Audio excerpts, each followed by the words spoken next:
Pilate's role in that scripture of as a state and the role of the state in our struggles. And it's also the compromised so-called leaders that played in the hand of getting Jesus crucified. I think about this because Watts actually started because of a police beating on a man, of a Marquette Fry, and it exploded because they had been doing this for generations in Watts and in all the black and brown communities of Los Angeles. The black people as well as the Mexicans came to LA to work in whatever industry was happening. Industry was growing in LA. It particularly got big after World War II. So much industry, it became the largest manufacturing center in the country. So this is a working class struggle, working class who happen to be black and brown. And it also was important because the police in LAPD, as you might know, and the sheriff's deputies in particular, some of the worst police departments in the country. They have a long history, all the way up to Rodney King and beyond. And I want to mention that because that's one of the things that particularly affected me when I was a teenager and I was a troubled young man. But one of the things that happened is I ended up going to the Chicano moratorium against the Vietnam War on August 29, 1970, 5 years after Watts. Watts was the rebellion. But the Chicano moratorium was the largest protest in the community of color at the time against the Vietnam War. And I showed up really because somebody invited me. I thought it was a big party. I didn't think about politics or police or anything. You know, I've been in the streets. I have my dealings with police, but this was different. People were organized. People were there marching. There were signs about no more war, about the discrimination against the people of color at the time. 22% of the war casualties of Vietnam were Mexicans, Chicanos, even though we were at the time 6% of the population. And it goes on and on. So it really gave me consciousness and awareness. And as you know, it was attacked. There was 30,000 people peacefully there marching, and then ended up in a park. And it was attacked by the sheriff's deputies and the LAPD. And I got caught up in that attack, and got beaten up and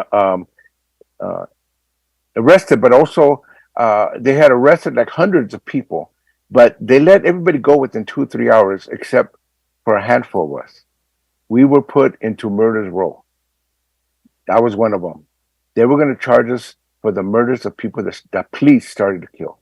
They ended up killing 3 people in the subsequent riots, because after they attacked, then people started rioting. They call it rioting, but it was just resistance any way they could. Several people were killed, including the Chicano journalist Ruben Salazar, who was the only person in all mass media speaking for the Chicano people, and he was killed by a sheriff's deputy. I was in murder's row in the cell next to Charles Manson.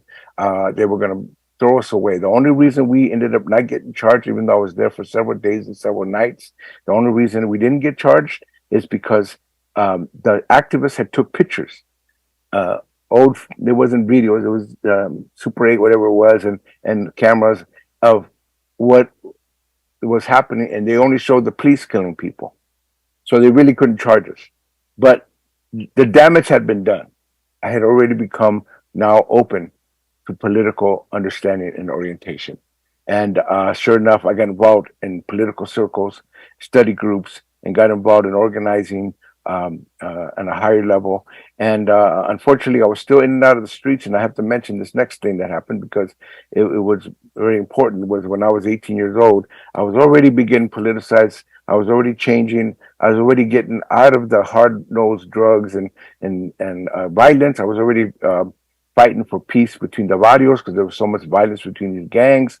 But what happened is I ended up in an after-hours club, and I walked out, and I was using drugs still, and I was drinking, but I was in between spaces, and I saw sheriff's deputies. I heard screams.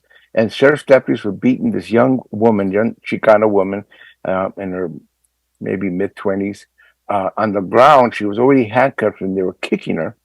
She was screaming, yelling, and I noticed that all the homies, all the gangsters were ignoring her because it wasn't, hey, it's none of our business, And I did a non-gangster thing. It was really the beginnings of me realizing that I don't want to be a gangster. I don't want to be in the street like that.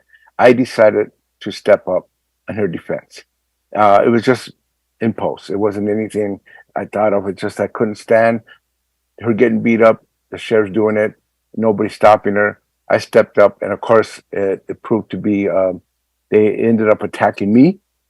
They jumped, 8 police officers jumped on me, beat me up. I inadvertently hit one of them when I fell to the ground and the chest. And then they took me around on their sheriff's in their patrol car and put me in the middle between 2 police officers, took me to the Norwalk Sheriff's substation and would beat me up, took me in circles before they took me to that station, beat me up in the car. And now they put me into the Men's County Jail. And now I was facing many years in prison for assaulting police officers. And the only thing that saved me, and again, it's related to Watts, because there was the struggle now against the state and the police that was hurting all these working class Black and brown people, was the community already knew what I was doing, already knew that I was active, already knew that I was organizing. They stepped up on my behalf. And they actually went to the judge, and they actually wrote letters. And the judge told everybody, I've never seen anybody do this for anybody. And so he gave me something, and the cops were on one side clamoring for me to go to prison, and the community was there saying, no, no, no. So the judge did something amazing, is that he says, you know what, I'm going to let him go for time served. He convicted me on lesser charges. I did get convicted. I ended up walking out of the county jail for the last time because of this community. And I myself made a commitment at 18 years old, 1973, that I was never going to go again to jail for crime, for drugs, for gangs, for any of that.